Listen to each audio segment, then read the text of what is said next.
Assalamualaikum warahmatullahi wabarakatuh. Jumpa lagi dengan saya dalam perkuliahan Ekonomi Internasional. Pada kesempatan ini saya akan menyampaikan materi tentang model perekonomian terbuka ataupun sub pokok bahasanya meliputi bagian pendahuluan, kemudian sirkulasi aliran pendapatan, ekspor dan impor, keseimbangan pendapatan nasional, dan formula pendapatan nasional keseimbangan. Ya, kita ke bagian pendahuluan bahwa yang dimaksud dengan perekonomian terbuka ini perekonomian yang ditandai dengan adanya kegiatan ekspor dan impor. Jadi ada hubungan ekonomi dengan negara lain melalui kegiatan ekspor dan impor. Dalam analisis ini akan ditunjukkan pengaruh dari kegiatan perdagangan luar negeri terhadap perekonomian dalam negeri. Itu ditunjukkan nanti melalui keseimbangan pendapatan nasional. Dalam model perekonomian terbuka ini akan wujud dua aliran baru dalam sirkulasi aliran pendapatan, yaitu aliran pendapatan yang diterima dari mengekspor dan aliran pengeluaran untuk membeli barang impor. Ya, selanjutnya kita masuk ke sirkulasi aliran pendapatan ya, di dalam perekonomian terbuka. Sebagai akibat adanya sektor luar negeri, maka akan terjadi tambahan penggunaan pendapatan oleh sektor rumah tangga, yaitu untuk membeli barang-barang impor.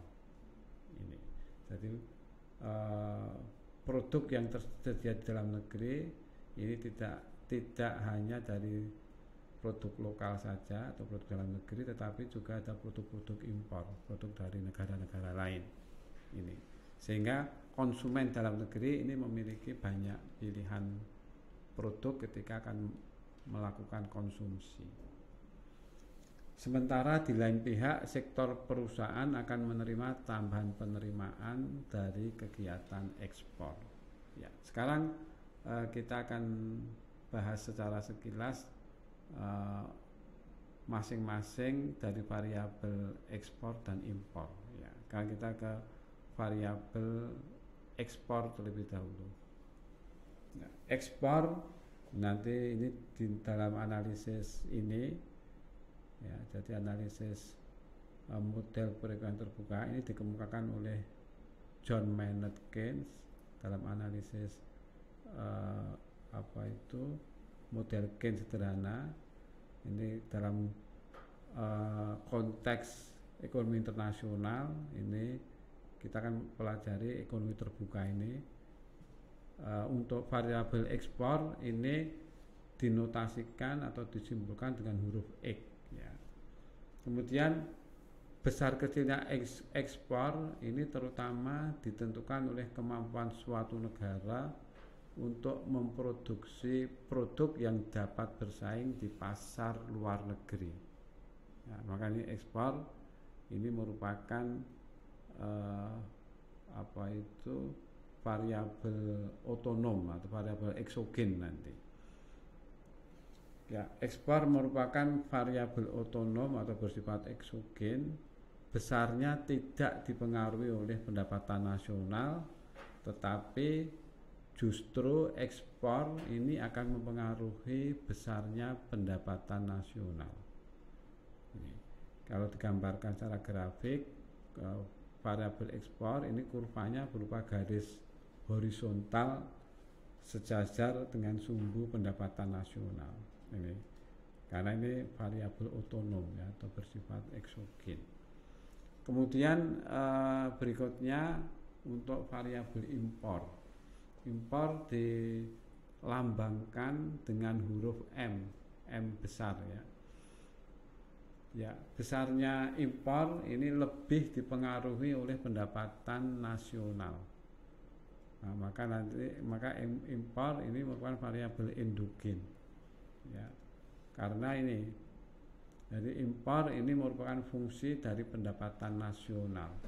Secara grafik, kurva impor itu kurvanya berupa garis positif. Jadi garis positif itu garis naik ke kanan, berawal dari titik nol, kemudian naik ke kanan terus. Semakin besar pendapatan nasional, semakin besar pula impornya. Baik, kemudian kita masuk ke keseimbangan pendapatan nasional atau pendapatan nasional equilibrium. Ada dua pendekatan untuk menentukan posisi equilibrium. Yang pertama, pendekatan penawaran agregat sama dengan permintaan agregat. Ini. Jadi maka dalam pendekatan ini persamaan untuk mendapatkan pendapatan nasional keseimbangan ini Y sama dengan C plus I plus G plus X min M, di mana Y itu pendapatan nasional, kemudian C itu konsumsi rumah tangga atau konsumsi masyarakat, kemudian I itu investasi dari perusahaan-perusahaan, G itu government expenditure atau pengeluaran pemerintah, kemudian X itu ekspor dan M impor. Atau pendekatan yang kedua, pendekatan suntikan sama dengan bocoran, ya, pendekatan kedua ini. Jadi variabel-variabel yang kelompok variabel yang dimaksud variabel suntikan itu variabel yang mendorong pendapatan nasional atau meningkatkan pendapatan nasional. Jika variabel-variabel tersebut bertambah, maka pendapatan nasional akan meningkat. Itu variabel bocoran. Di kelompok variabel bocoran, variabel suntikan. Kelompok variabel suntikan yaitu investasi, government expenditure dan ekspor. Ini yang suntikan, ya, yang mendorong atau meningkatkan pendapatan nasional. Kemudian kelompok variabel bocoran ini STM. Yang dimaksud variabel bocoran itu variabel yang menurunkan atau mengurangi pendapatan nasional. Yang terdiri dari S itu saving atau tabungan, T itu pajak, dan M impor. Maka keseimbangan terjadi jika I plus G plus X itu sama dengan S plus T plus M. Jadi kelompok variabel suntikan sama dengan variabel bocoran. Ya, kemudian kita akan menurunkan rumus pendapatan nasional keseimbangan dengan pendekatan yang pertama sekarang. Ini, jadi untuk mendapatkan pendapatan nasional keseimbangan atau pendapatan nasional equilibrium ini diperlukan data 6 variabel ini, ya. Jadi data tentang ini variabel konsumsi C dengan persamaannya tersebut, kemudian pajak T, I investasi, G itu government expenditure, X ekspor, dan M impor. Nah, setidaknya diperlukan 6 variabel ini, di mana dari 6 variabel ini ada 3 variabel yang bersifat eksogen yaitu I, G, dan E. Jadi variabel eksogen variabel yang nilainya sudah tertentu, diketahui sebagai data, itu variabel eksogen. Sementara 3 yang lain yaitu C, T, dan M itu kelompok variabel endogen. Jadi variabel yang terkait, ya, variabel yang nilainya terkait dengan variabel yang lain, itu variabel endogen. Kemudian ini syarat keseimbangan persamaannya ini. C, Y sama dengan C plus I plus G plus X min M. Ini syarat keseimbangan. Kemudian dari data variabel yang diketahui di atas, kemudian dimasukkan, diisikan masing-masing variabel dalam persamaan ini, ya. Masing-masing variabel yang diketahui dalam persamaan, maka akan diperoleh ini data, diperoleh persamaan semacam ini. Kemudian kita urai.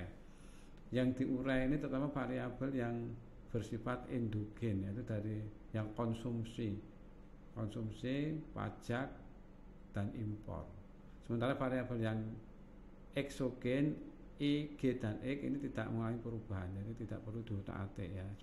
Tidak berubah, yang endogen diurai seperti ini, akhirnya kemudian diperoleh rumus seperti ini yang paling bawah ini. Nah, ini rumusnya. Y sama dengan 1/1 min B plus BT plus M kali A plus I plus G plus X.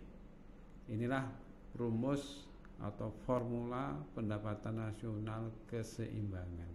Dan dengan rumus ini maka kita bisa menyelesaikan soal ini. Apabila diketahui huruf-huruf tadi diisikan dengan angka ini, dengan contoh soal semacam ini, kita masukkan ke dalam rumus, maka nanti akan diperoleh besarnya pendapatan nasional ekuilibrium.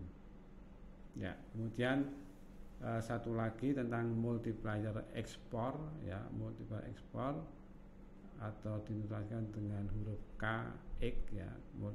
Multiplier itu angka pengganda, angka pengganda ekspor. Jadi apabila ekspor bertambah, maka pendapatan nasional juga akan bertambah sebesar tambahan ekspor dikalikan besarnya multiplier ekspor tersebut. Ya, dimana KX itu sama dengan 1/1 min B plus BT plus M. Ini. Ya, nanti diperoleh angkanya berapa dikalikan delta X, ya, besarnya ekspor. Jadi karena ekspor bertambah, maka pendapatan nasional juga bertambah. Nah, bertambah sebesar berapa? Besarnya multiplier kali tambahan ekspor. Ya, demikian materi tentang model perekonomian terbuka.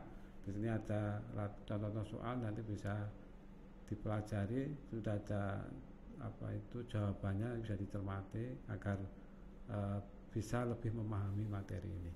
Demikian saya cukupkan sampai di sini. Kita jumpa lagi di materi berikutnya. Wassalamualaikum warahmatullahi wabarakatuh.